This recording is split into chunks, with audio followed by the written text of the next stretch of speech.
So an acting exam is primarily about beginning to approach characterization.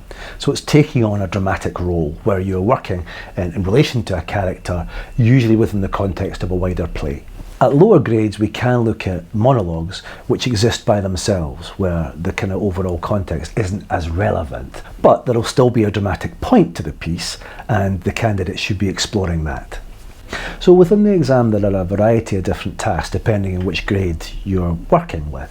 The most basic task that everyone does from grade 1 right through to grade 8 will be performing a dramatic monologue of some sort.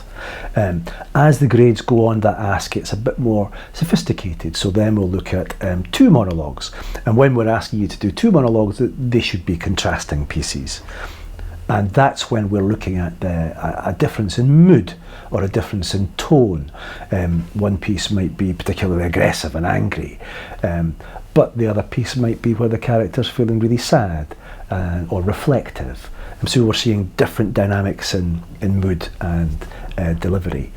We also at the higher grades then begin to look at improvisation and the very highest grade, modification. And that's when we're really working as a director with the candidate and modifying the text that they've been working with. And this is one of the opportunities that Trinity gives you, is that for somebody from South Africa to do a South African piece. So as a candidate, as you progress through the different grades, the skills that you acquire become deeper and more complex. So fundamentally we're looking at 3 different kinds of skills. One is a kind of a physical set of skills, then a vocal set of skills, and a set of skills around dramaturgy, around dramaturgical choice, so imagination, interpretation, fundamentally.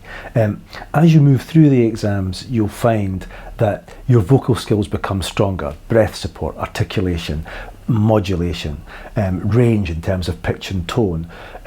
Physically as well, you'll find your body becoming more dynamic, more engaged, more expressive, unified with a sense of interpretation of character that becomes more and more complex as you move through the suite of exams.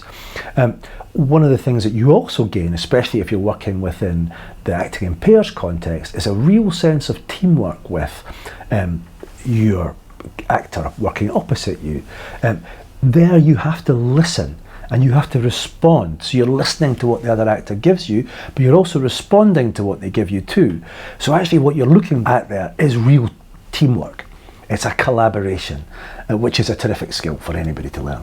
There are lots of benefits from taking an acting exam, but what's really interesting is what you can do with it outside the examination room. The skills that you receive during the course of training for a Trinity acting exam are skills which you can use not just to communicate your ideas outside in those different contexts, but to make them really interesting too, dynamic, changing in tone and depth and complexity that really bring your communication to life. That's going to stand you in good stead whichever industry you're working in, whatever occupation you decide to follow. These exams are available for solo candidates, pairs and groups. There is no limit to group numbers.